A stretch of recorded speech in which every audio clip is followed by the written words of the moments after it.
teman-teman.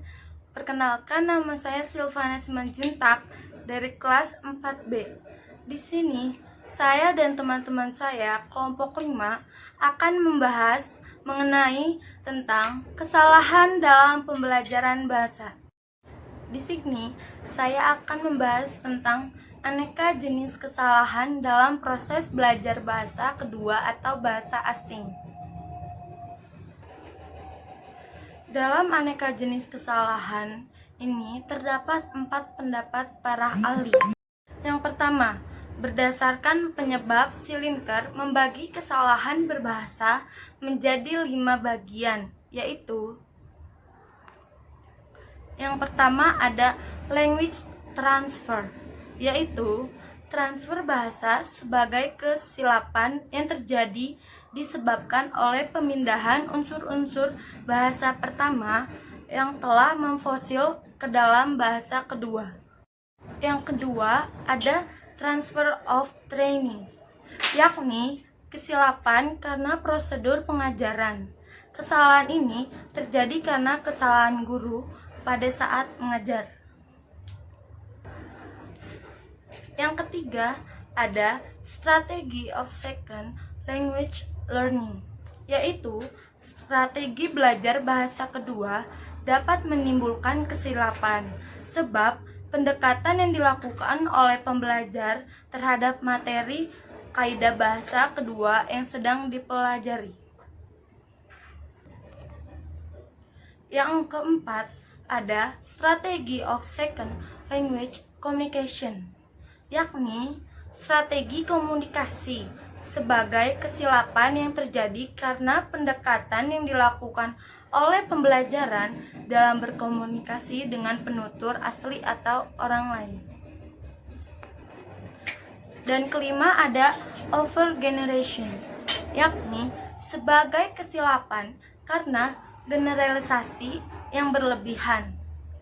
Kesalahan tersebut timbul sebab pembicara ingin memastikan bahwa maksud yang ingin disampaikan benar-benar seperti yang terdapat dalam pikirannya. Yang kedua, menurut ahli yang bernama Richard, mengidentifikasi kesalahan proses sentral bahasa antara pembelajar ini dibagi menjadi 2. Yang pertama adalah kesilapan interlingual, sebagai kesilapan yang terjadi karena pengaruh bahasa itu. Gejala kesalahan berbahasa ini sama dengan istilah transfer. Yang kedua, ground of rule relation, yaitu kesilapan karena mengabaikan pembatas kaidah bahasa kedua. Yang ketiga ada incomplete application of rules, yakni sebagai penerapan kaidah secara tidak lengkap atau sempurna. Yang keempat ada false concept hypothesis, yakni sebagai kesilapan karena permusuhan konsep kaidah secara keliru. Yang ketiga, menurut ahli Taylor, mengklasifikasikan kesilapan menjadi 5, yaitu generalisasi yang berlebihan, yang kedua transfer, yang ketiga terjemahan, yang keempat kesilapan yang tidak diketahui penyebabnya, dan yang kelima adalah kesilapan yang tidak perlu dipertimbangkan. Yang keempat ada menurut ahli Dule and Bird, mengategorikan kesilapan berdasarkan struktur lahirnya menjadi 4 kategori. Yang pertama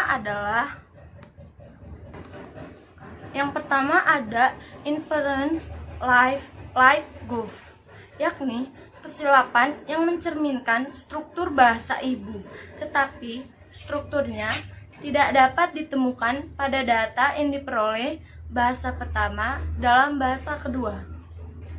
Yang kedua ada development goof, yaitu kesilapan yang mencerminkan struktur bahasa kedua, tetapi strukturnya tidak dapat ditemukan pada data pemerolehan bahasa pertama dan bahasa kedua.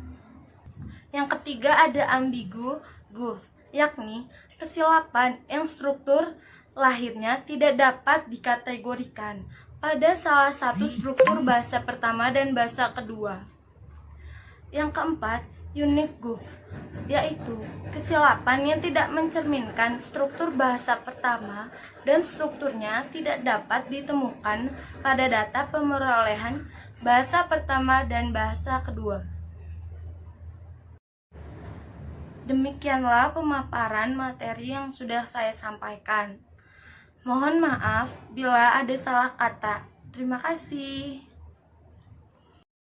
Assalamualaikum warahmatullahi wabarakatuh. Saya Mega Rahayu dari kelompok 5 akan mempresentasikan mengenai analisis kesalahan dalam pembelajaran bahasa. Di sini saya akan menjelaskan mengenai pengertian kesalahan berbahasa dan kesalahan-kesalahan berbahasa. Yang pertama, mengenai pengertian kesalahan berbahasa. Kesalahan berbahasa merupakan penyimpangan kaidah dalam pemakaian bahasa. Kesalahan-kesalahan berbahasa bisa dilakukan oleh anak kecil maupun orang dewasa. Jika dilakukan oleh anak kecil yang sedang proses menguasai bahasa pertama atau bahasa ibu, maka disebut dengan error atau silap. Sedangkan jika dilakukan oleh orang dewasa yang sudah dianggap mampu menguasai bahasa ibu atau bahasa pertama, maka disebut dengan mistake atau kesalahan. Yang selanjutnya saya akan menjelaskan mengenai kesalahan-kesalahan berbahasa. Corder membagi kesalahan-kesalahan berbahasa menjadi 3. Yang pertama itu salah atau mistake. Salah ini merupakan penyimpangan dari struktur lahir dikarenakan penutur tidak dapat menentukan pilihan kata yang tepat sesuai dengan situasi yang ada. Jadi, penyimpangan ini biasanya dilakukan oleh orang dewasa yang tidak memahami atau menguasai kaidah berbahasa secara baik. Yang kedua ada selip. Selip di sini tuh merupakan penyimpangan bentuk lahir yang terjadi karena adanya pengalihan pusat perhatian topik pembicaraan secara sesaat. Selip ini biasanya terjadi di luar faktor non-linguistik seperti kelelahan, tergesa-gesa, kehilangan konsentrasi, dan sebagainya. Atau dengan kata lain, selip ini terjadi secara tidak sengaja. Yang ketiga itu ada silap. Silap ini merupakan penyimpangan bentuk lahir dikarenakan penutur tidak dapat memahami atau menguasai kaidah bahasa secara penuh atau utuh. Assalamualaikum warahmatullahi wabarakatuh. Perkenalkan, nama saya Citra Ratna Yulianti. Pada kesempatan kali ini saya akan membahas mengenai bahasa antara dalam proses pembelajaran bahasa kedua atau bahasa asing. Yang kedua yaitu mengenai teori AKS dalam proses pembelajaran bahasa kedua atau bahasa asing. Baik, langsung saja pada pembahasan yang pertama yaitu bahasa antara. Bahasa antara adalah bahasa yang dihasilkan oleh seseorang yang sedang dalam proses belajar, memahami, dan menguasai bahasa kedua atau bahasa asing. Kesalahan-kesalahan ini bukan merupakan kesalahan dalam berbahasa, melainkan penyimpangan struktur atau biasa disebut kesilapan atau error.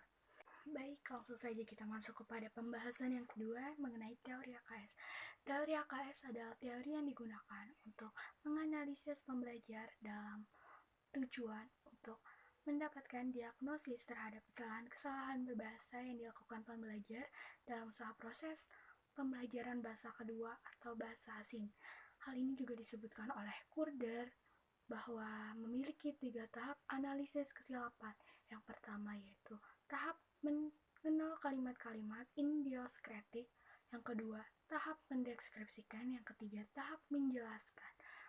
Sekian dari saya. Wassalamualaikum warahmatullahi wabarakatuh.